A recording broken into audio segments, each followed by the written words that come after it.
Hello दोस्तों, मैं आपका दोस्त आशीष और इस वीडियो में हम लोग बात करेंगे एक्सेल शॉर्टकट की जो कि F1 से F12 तक जो होते हैं उनके बारे में। तो यहाँ पे मैंने लिख के रखा हुआ है ऑलरेडी F1 से F12 और वो क्या क्या काम करते हैं, यहाँ पे उसका एक्सप्लेनेशन है। तो सबसे पहले हम देखेंगे F1 क्या काम करता है। जब भी हम अपने कीबोर्ड से F1 प्रेस करेंगे आपको दूसरी विंडो खुल के आ जाएगी जो कि हेल्प विंडो होती है। ठीक है, एक्सेल 2016 में यहाँ पे यूज़ कर रहा हूँ। यहाँ पे आप जो भी सर्च करेंगे एक्सेल से रिलेटेड वो यहाँ पे नीचे आपको रिजल्ट मिल जाएगा। जैसे कि आप डाल सकते हो सम, तो सम से रिलेटेड सारी चीज़ें आपको, फंक्शन से रिलेटेड सारी चीज़ें आपको मिल जाएंगी। तो एक्सेल से रिलेटेड कोई भी हेल्प चाहिए होती है तो आप यहाँ से सर्च करके देख सकते हो, रीड कर सकते हो। ठीक है, और ये हो गया कंप्लीट हमारा हेल्प सबसे पहला। दूसरा है एडिट सेल। एडिट सेल क्या काम करता है, जैसे कि किसी भी सेल पे अगर आप कर्सर नॉर्मल मूव करते हो तो आप सिर्फ मूव कर रहे होते हो। अब यहाँ पे जैसे मैंने कुछ भी लिख दिया, ठीक है, अब मैं दोबारा यहाँ पे आया, अब मुझे दोबारा इसमें लिखना है तो मुझे लिखने के लिए इसके अंदर एंटर करना पड़ेगा। इसी को कहते हैं एडिट सेल। अगर मैं इसको बाई माउस जाऊंगा, डबल क्लिक कर दूंगा, बाई माउस से चला जाऊंगा, उसके बाद मैं इसमें कोई भी एडिटिंग कर सकता हूँ, कुछ भी लिखना चाहूँ, कोई भी चीज़ डिलीट करना चाहूँ कर सकता हूँ। बट अगर मुझे जाना है बाई कीबोर्ड तो फिर मैं यहाँ पे F2 का यूज़ करता हूँ। कोई भी सेल है उसके अंदर एंटर करने के लिए एडिट सेल उसी को बोलते हैं, उसके लिए हमें F2 प्रेस करना होगा, तब मैं उसके अंदर चला जाता हूँ। फिर यहाँ से मैं कुछ भी डिलीट कर सकता हूँ, कुछ भी यहाँ पे टाइप करके लिख सकता हूँ। ये हो गया एडिट सेल आपका। ठीक है, ये एडिट सेल कंप्लीट। देन आता है पेस्ट नेम फॉर्मूला। ठीक है, पेस्ट नेम फॉर्मूला। यहाँ पे क्या होता है कि कोई भी अगर आपने नेमिंग रेंज बना रखी है पहले से अपनी शीट में, उसके डेटा को कॉल आपको कराना है तो फिर यहाँ पे आप उस नेमिंग रेंज के डेटा को यहाँ पे पेस्ट करा सकते हो। कैसे कराते हैं हम देख ले रहे हैं। यहाँ पे मैंने ना ये जो डेटा है इसको ही नेमिंग रेंज में कन्वर्ट कर रखा है, हेल्प नेमिंग रेंज बना रखा है इसका। अब मुझे ये हेल्प, ये जो डेटा है ओवरऑल बेसिकली इसको मुझे कॉल कराना है, तो मुझे कॉल कराना है यहाँ पे, तो मैं F3 प्रेस करूँगा। F3 से यहाँ पे आपको सब दिख जाएगा कि आपकी कितनी यहाँ पे नेमिंग रेंज बनी हुई है शीट में। तो हमने अभी हेल्प बनाई थी, ये हेल्प वाली है। अब ओके अगर मैं यहाँ पे करूँगा तो यहाँ पे हेल्प दिख गया कि हेल्प जो नेमिंग रेंज है उसमें इतना डेटा सिलेक्ट है, वो सिलेक्शन दिखा रहा है ओवरऑल। एंटर जब मैं प्रेस करूँगा यहाँ पे हेल्प आ गया उठ के। यहाँ पे अगर मैं ट्राई करूँगा, आ गया एंटर, यहाँ पे आ गया। अब मैं अगर यहाँ पे ट्राई करूँगा, एंटर करूँगा, आ गया। ठीक है, अब ऐसे ही मैं अगर यहाँ पे करूँगा एंटर नहीं आएगा। बट यही इसका नेगेटिव पॉइंट आप कह सकते हो कि ये जो पेस्ट नेम फॉर्मूला F3 के थ्रू आप कर सकते हो, वो हमने यहाँ से यहाँ तक के डेटा को नेमिंग रेंज में कन्वर्ट किया हुआ है। तो आप इस एरिया में ही कर सकते हो जो आपका सिलेक्टिव एरिया है, मतलब जहाँ से भी डेटा की आपकी रेंज है उसके लेफ्ट या राइट ही कर सकते हो। अप डाउन ऊपर नीचे नहीं आप कॉल करा सकते हो उसको। जैसे आप देख रहे हो यहाँ पे आप कराना चाहो call F3 help, okay, enter नहीं आएगा। बट अगर यहाँ पे आप कराना चाहोगे F3 हेल्प, ओके, एंटर, यहाँ पे आपका डेटा आ जाएगा। ये सीक्वेंस में चलता है, दैट्स वाई ये ऐसे काम करता है। तो यह इस तरह का अगर आपका कोई काम है तो आप इससे आप करा सकते हो पेस्ट नेम फॉर्मूला F3 के थ्रू। शॉर्टकट है इसका F3। ठीक है, तो इसको हम कर दे रहे हैं बोल्ड। ये हो गया कंप्लीट। अब आता है F4 repeat action. Repeat action मतलब जो भी आपने लास्ट एक्शन अभी किया है एक्सेल शीट में उसको आपको दोबारा रिपीट करना है, चाहे कितनी भी बार हो उसको आप रिपीट कर सकते हो। जैसे कि मैंने एक सेल है जिसको मैंने पेंट कर दिया येलो कलर में। ठीक है, अब मुझे दूसरे सेल पे भी पेंट करना है तो फिर दोबारा से मुझे जाना है, अब नहीं जाना है क्योंकि अब मैं रिपीट एक्शन यूज़ कर सकता हूँ। F4 प्रेस करूँगा, जहाँ भी रखे सेल, जहाँ भी कर्सर रखूँगा और F4 प्रेस करूँगा वो रिपीट करता रहेगा जो हमने लास्ट किया था। हमने लास्ट येलो फिल किया था सेल में कलर, वो येलो फिल करता रहेगा। ठीक है, तो ये होता है रिपीट एक्शन, है ना गाइस। ये हो गया आपका रिपीट एक्शन। कोई भी एक्शन आप रिपीट करा सकते हो उसके थ्रू। अब आता है F5 गो टू F5 अगर आप प्रेस करेंगे, मैंने F5 प्रेस कर रहा हूँ, यहाँ पे आप पहुँचते हैं इस विंडो पे। इस विंडो में जाने के बाद आपको ये तो लास्ट हिस्ट्री दिखती है कहाँ कहाँ आप गए हो, और यहाँ पे आपको रेफरेंस देने के लिए बोल रहा है कि आप जहाँ भी जाना चाहो आप रेफरेंस दे सकते हो। ये गो टू विंडो आपको कंट्रोल G से भी मिल जाती है। कंट्रोल G इसका शॉर्टकट होता है, प्लस F5 भी होता है। गो टू रेफरेंस यहाँ पे आप दे सकते हो, या फिर जो भी आपके पहले से कोई नेमिंग रेंज है वहाँ भी आप जा सकते हो। जैसे हेल्प हमारी नेमिंग रेंज है, हम इस पे सिलेक्ट करेंगे तो जहाँ भी हेल्प का डेटा पड़ा होगा वहाँ पहुँच जाओगे। मैं अभी रेफरेंस को देखता हूँ। रेफरेंस मतलब अभी पहुँचते हैं 1A100। ओके, ये A100 सेल पे हमें पहुँचा देगा, ये सेल एड्रेस कंसीडर हो गया इसमें, ठीक है। ए जिसका कॉलम हो गया, 100 जो फिर रो नंबर हो गया। ओके करेंगे हम इसको, A100 पे हम पहुंच के देखो ए कॉलम है 100 ये। दोबारा हम करेंगे इसको, हम कर लेंगे A1। ओके, A1 पे आ गए।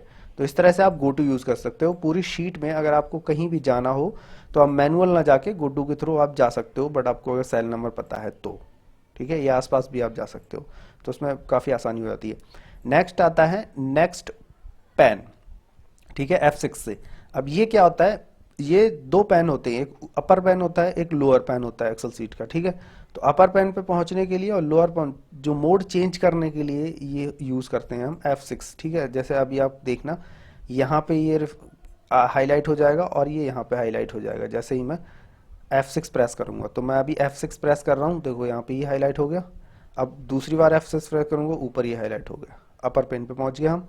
जैसे ही हम ये करेंगे हम लोअर पेन पे पहुंच जाएंगे, ठीक है। तो ये मोड चेंज करने के लिए सिर्फ होता है, इसको आप इस तरह से यूज कर सकते हो। नेक्स्ट होता है स्पेल चेक। स्पेल चेक आपके ओवरऑल शीट पे कोई भी डेटा लिखा हुआ है, अगर वो एक्सेल की डिक्शनरी में नहीं है तो एक्सेल उसको रॉन्ग बताता है, ठीक है। तो इस जो भी एक्सेल रॉन्ग बताता है उसको आप इग्नोर कर सकते हो, उसको आप रिप्लेस कर सकते हो, उसको आप ठीक कर सकते हो स्पेल चेक के थ्रू। आप पहले चेक करा लो, उसके बाद उसको जो भी चेंज आप करना चाहो कर सकते हो। अभी अगर मैं F7 प्रेस करूंगा तो यहाँ पे पॉपअप आता है, do you want to continue checking at the beginning of the sheet, कि आप पूरी शीट को चेक करना चाहते हो स्टार्टिंग से लेके। तो मैं करूँगा यस। यहाँ पे आप देख सकते हो स्पेल चेक कंप्लीट, क्योंकि यहाँ पे कोई वर्ड ऐसा लिखा नहीं है जो कि उसकी डिक्शनरी में हो रहा, ठीक है। ये ऑलरेडी एक्सेल जानता है। अब यहाँ पे कोई भी मैं गलत वर्ड टाइप कर दे रहा हूँ, ठीक है। अब मैं F7 प्रेस करूंगा तो देखो यहाँ पे आ गया ये नॉट इन डिक्शनरी DSSF, इस तरह का कोई भी वर्ड डिक्शनरी में नहीं है। तो इसने इसके नीचे सजेशंस दे दिए कि इस तरह से रिलेटेड सजेशंस ये तो हैं, ऊपर आपका ये नहीं है।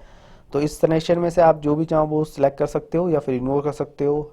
ऐड टू डिक्शनरी भी कर सकते हो कि नहीं ये मेरे को यूजफुल है ये वर्ड, तो इसकी डिक्शनरी में ऐड भी हो जाएगा ये, ताकि नेक्स्ट टाइम ये आपको एरर ना दे। चेंज कर सकते हो, ऑटो करेक्ट कर सकते हो। अभी मुझे कुछ नहीं करना, मुझे सिर्फ दिखाना था, इसको मैं कैंसिल कर देता हूँ। इस तरह से आप स्पेल चेक कर सकते हो, ठीक है। अब आता है एक्सटेंड सिलेक्शन। ये काफ़ी मज़ेदार है। इसमें स्टार्टिंग में लोग काफ़ी परेशान भी हो जाते हैं, कभी कभी धोखे से हो जाए तो। जब भी मैं एक्सटेंड सिलेक्शन, जैसे एक्सटेंड सिलेक्शन नाम से ही पता चल रहा है कि अब सिलेक्शन को एक्सटेंड करना।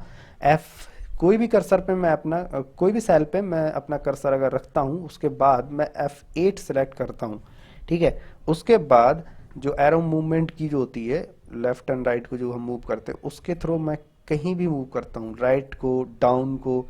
तो आप देख सकते हो मेरा जो सिलेक्शन जो मैंने सबसे फर्स्ट टाइम रखा था यहाँ पे ये लॉक हो गया, ठीक है। अब उसके बाद मैं अपने सिलेक्शन को एक्सटेंड कर सकता हूँ, राइट को, लेफ्ट को, अप को, डाउन को।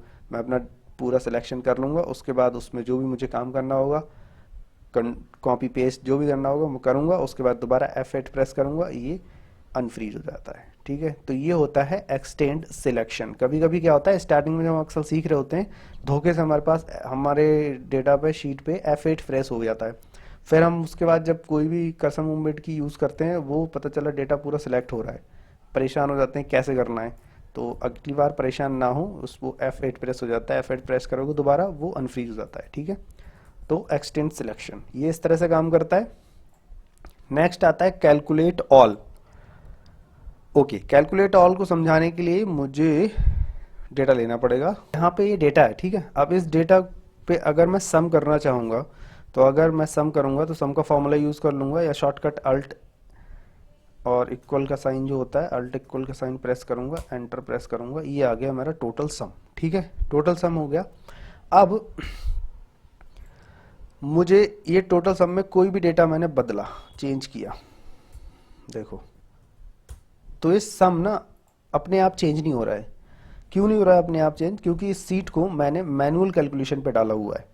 लाइक अगर कोई भी शीट पे हम कर रहे हैं, वैसे तो बाय डिफ़ॉल्ट ये ऑटोमेटिक कैलकुलेशन पे रहती है सीट, ठीक है। बट मैंने इसको मैनुअल पे डाला हुआ है, देखते हैं कहाँ से। ऑप्शन में जाके फॉर्मूला में ये आप देख सकते हो ऑटोमेटिक एंड मैनुअल, ठीक है। तो मैंने यहाँ पे इसको मैनुअल पे डाला हुआ है, मैनुअल पे दिखाने के लिए सिर्फ डाला है मैंने आपको। ये मैनुअल में अगर मैं कोई भी चेंज कर रहा हूँ तो आप देख रहे हो सम का फॉर्मूला फ्रीज है, 102 था वो 102 ही है। अब इस चीज़ को, इस तरह की अगर कोई शीट होती है जो कि मैनुअल मोड में पड़ी हुई है, उसमें मुझे जो कैलकुलेशन है अपनी को रिफ़्रेश करना है, तो फिर मैं यहाँ पे F9 प्रेस करता हूँ। लाइक F9 अगर मैंने जैसे ही मैं F9 प्रेस किया, देखो आपको कैलकुलेशन ये पूरी की पूरी चेंज हो जाती है, ठीक है। तो ऑल F9 शॉर्टकट जो होता है उसका यूज़ हम ऐसे कर सकते हैं। अब मैनुअल पे डाली क्यों जाती है शीट? बेसिकली मैनुअल पे हम शीट को तब डालते हैं जब हमारी शीट में बहुत सारी कैलकुलेशंस होती है और वो ऑटोमेट कैलकुलेट बार बार ना हो, जिससे कि हमारी जो शीट है वो हैंग ना हो, इसलिए हम उसको मैनुअल कैलकुलेशन पे डालते हैं, ठीक है। तो ये एक एग्जांपल था दिखाने के पर्पज से। कैलकुलेट ऑल हो गया। अब आता है एक्टिवेट मेनू, F10। F10 से होता है एक्टिवेट मेनू। एक्टिवेट मेनू जैसा कि लास्ट आपने देखा था, F6 से नेक्स्ट पेन, हम पेन जो थे वो चेंज कर रहे थे, यहाँ पे हम एक्टिवेट मेनू सिलेक्ट करेंगे, ठीक है। जैसे ये है हमारा मेनू बार, इसको हमें एक्टिवेट अगर करना है तो हम कैसे करेंगे, F10 हम प्रेस करेंगे, ये एक्टिवेट हो गया मेनू। अब यहाँ पे जिस भी ऑप्शन में आपको जाना है उसने उसके हाईलाइट दिखा दिए कि आपको अगर फॉर्मूला में जाना है तो M प्रेस करना है, डेटा में जाना है तो A प्रेस करना है और रिव्यू में जाना है तो R प्रेस करना है। ये शॉर्टकट तब यूज होता है जब हम कीबोर्ड के थ्रू हम ऊपर अपने मेनू बार में जाना चाहते हैं, कोई भी काम करना चाहते हैं। तो F10 जैसे ही मैं प्रेस करूंगा, अब लाइक मुझे फॉर्मूला में जाना है, फिर मैं M प्रेस करूंगा। अब आपको ये सारे के सारे फंक्शन जितने भी हैं इसमें अंदर, जितने भी चीज़ें हैं उन सबके हाईलाइट उसने दिखा दिया। आपको जहाँ भी जाना है वो आप प्रेस कर दो और अंदर पहुँच जाओगे आप, ठीक है। तो ये होता है एक्टिवेट मेनू, ये हो गया। अब आता है F11। F11 new chart. आपका कोई भी डेटा है उस पे आपको अगर चार्ट बनाना है तो आप न्यू चार्ट F11 प्रेस करके चार्ट बना सकते हो। बट ये चार्ट नेक्स्ट शीट पे, नई शीट बना देता है, उस शीट पे बनता है ओवरऑल। जैसे यहाँ पे ये हमारा डेटा रखा हुआ है, ठीक है, ये लिया ही इसलिए था मैंने।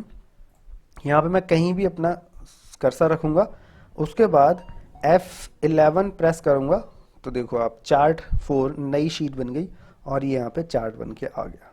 इसको हम ऐसे यूज कर सकते हैं, ठीक है। और ये हो गया। नेक्स्ट है सेव एज। हमारी ये वाली जो शीट अभी जिस पे हम काम कर रहे हैं, इसको हमें सेव एज करना है, ठीक है। तो हमें F12 प्रेस करेंगे, यहाँ पे आ जाएगा। अब मैं यहाँ पे नाम अपना जो भी चेंज करना चाहूँ शीट का कर सकता हूँ, और जो भी आप टाइप रखना चाहो वो टाइप कर सकते हो, उसके बाद सेव कर सकते हो। बट मुझे अभी नहीं कराना, कैंसिल करते हैं। ये थे शॉर्टकट F1 से F12 तक। इनको आप अपने रेगुलर यूज में यूज कर सकते हो, जिससे कि आपका काम जो बहुत जल्दी, मतलब बहुत ज़्यादा फास्ट हो जाता है। तो गाइज अभी आप वीडियो बताएं मुझे कैसी लगी कमेंट बॉक्स में, और लाइक करें, अपने दोस्तों के साथ शेयर करें वीडियो को। और अगर आप हमारे चैनल पे नए हैं तो चैनल को सब्सक्राइब करें, बेल आइकन दबा दें। मिलते हैं नेक्स्ट वीडियो में, बाय गाइज।